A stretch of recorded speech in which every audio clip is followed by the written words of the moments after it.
मंत्रालयाबाहेर प्रहारच्या कार्यकर्त्यांनी आंदोलन सुरू केलेलं आहे। विविध मागण्यांकरता बच्चू कडू 4 दिवसांपासून अन्नत्याग आंदोलनाला बसलेले आहेत। आजचा चौथा दिवस आहे। तर बच्चू कडूंना पाठिंबा देण्याकरता प्रहारनं मंत्रालयासमोर हे आंदोलन सुरू केलेले आहे। खूप मोठ्या प्रमाणात आंदोलक आलेले आहेत। काही दिव्यांग भगिनी सुद्धा आलेले आहेत। त्यातल्या एका आंदोलक महिलेला भोवळ आली, तिला महिला पोलीस पाणी पाजतायत। बच्चू कडू 4 दिवसांपासून अन्नत्याग आंदोलनाला बसलेत। त्याला पाठिंबा देण्याकरता मंत्रालयासमोर हे आंदोलन। अधिक माहिती घेऊया आमच्या प्रतिनिधी प्रणाली यांच्याकडून। प्रणाली, काय सांगाल? आपण पाहतोय की या ठिकाणी हे सगळे आंदोलक जे मंत्रालयाच्या समोर जे आकाशवाणीचं कार्यालय आहे त्या ठिकाणी सगळे जमलेले आपण पाहतो आहोत। बच्चू कडू यांना समर्थन देण्यासाठी हे सगळे आंदोलक या ठिकाणी पोहोचलेले आहेत आणि आपण पाहतोय की त्यांनी मोठ्या प्रमाणावर या ठिकाणी आंदोलन करण्याचा प्रयत्न केला होता। परंतु आता आपण पाहतोय की त्यातल्या काही आंदोलकांना पोलिसांनी ताब्यात घेतलेलं आहे आणि काही आंदोलक जे आहेत ते अजूनही या ठिकाणी बसलेले आपण बघतो आहोत। समर्थक आहेत हे बच्चू कडूंचे आणि काही एका महिलेला या ठिकाणी भोवळ आलेली पण आपण पाहतो आहे। तिला पाणी देण्यात आलेलं आहे, परंतु उर्वरित त्यांना आता पोलीस ताब्यामध्ये घेण्याचा प्रयत्न जो आहे ते करणार आहे। आपण पाहतोय की या ठिकाणी पोलीस कर्मचारी पोहोचलेले आहेत आणि आंदोलनकर्ते जे आहेत त्यांना ताब्यात घेण्याचा प्रयत्न त्यांच्या वतीने केला जातोय। काही आंदोलकांना ताब्यात घेण्यात आलेलं आहे, तर काही आंदोलक जे आहेत ते या ठिकाणी बसलेले। काही दिव्यांग सुद्धा या ठिकाणी, एक महिला आपल्याला दिव्यांग महिला या ठिकाणी दिसून येते आहे आणि त्यांनी त्या सुद्धा या ठिकाणी व्हीलचेअरवर या ठिकाणी आलेल्या आहेत।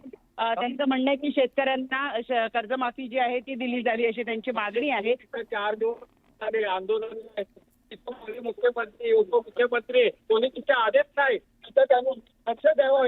4 दिवस आंदोलन आहेत तरी कोणी लक्ष देत नाही। बघा आमच्यावर आता इथे अन्याय होणार। बघा हे लोक आमच्या मागण्या शेतकऱ्यांचं कर्ज माफ करावं आणि दिव्यांगाचं पेन्शन आहे ते 6000 व्हावं, बस। कारवाई झालेली आहे त्याबद्दल काय सांगाल? आम्हाला अन्याय केला, आमच्यावर अन्याय केला या दिव्यांगावर। शेतकऱ्यांची कर्जमाफी व्यतिरिक्त अजून कोणत्या मागण्या आहेत तुमच्या? काय काय मागण्या आहेत तुमच्या? शेतकऱ्यांना कर्जमाफ, आम्हाला दिव्यांगांना 6000 पेन्शन पाहिजे, आमच्या भाऊंना न्याय पाहिजे। 4 दिवस झाले भाऊ आमचे तिथे आहेत, तरी त्यांची दखल कोणी घेणं झालं ना, कोणते मंत्री संत्री कोण जाईना तिथे। मग आम्ही काय करतो? 6000 पण आम्हाला पेन्शन पुरणार नाहीये, व्हीलचेअरवाल्याला काय होणार आहे? आणि आमच्या ज्या 17 मागण्या आहेत दुसऱ्या त्याच्याबरोबर त्याही आमच्या पूर्ण झाल्या पाहिजे। 17 मागण्या आहेत त्या पण। आमचे भाऊ 4 दिवस तिथं आता उपोषणाला बसलेले आहेत। 4 दिवसामध्ये तिथं कोणीच येऊन बोलले नाही, भेटले नाही, काही नाही। 4 दिवसामध्ये कोणी तिथं मुख्यमंत्री नाही साहेब, उपमुख्यमंत्री नाही साहेब, तरी पण आमच्यावर अन्याय होतोय। आमच्या ज्या गरजा आहेत त्या तर मान्य झाल्या पाहिजेत।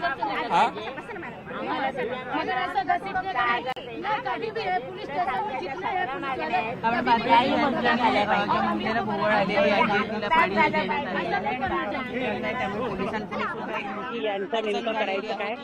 नेमकं करायचं काय?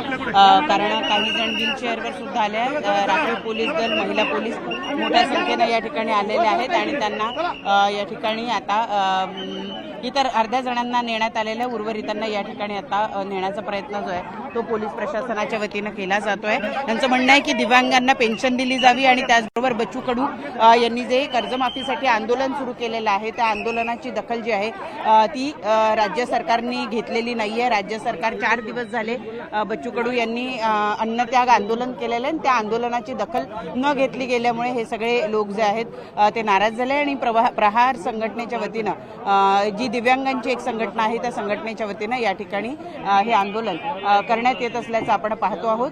मोठ्या संख्येनं हे दिव्यांग बंधू भगिनी या ठिकाणी आले। त्यांच्या प्रमुख मागण्या आहे की शेतकऱ्यांना कर्जमाफी दिली जावी, बच्चू कडू यांच्या आंदोलनाची दखल घेतली जावी आणि दिव्यांगांना 6000 रुपये पेन्शन जी आहे ती दिली गेली पाहिजे।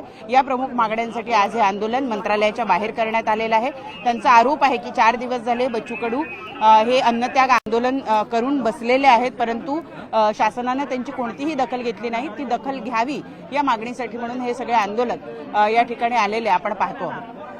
नक्की बच्चू कडूंचं जे आंदोलन आहे ते सुद्धा आपण दाखवतोय. आज अनेक नेते त्यांना भेटून गेलेले आहेत. पाठिंबा अनेक संघटनांनी त्यांना दिलेला आहे, त्यांच्या आंदोलनाला दिलेला आहे.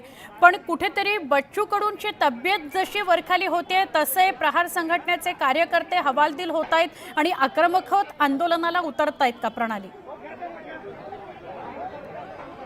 तसं आपल्याला म्हणावं लागेल, कारण एकतर आपण बघितलं की सध्या वातावरणामध्ये ह्युमिडिटी पण खूप आहे.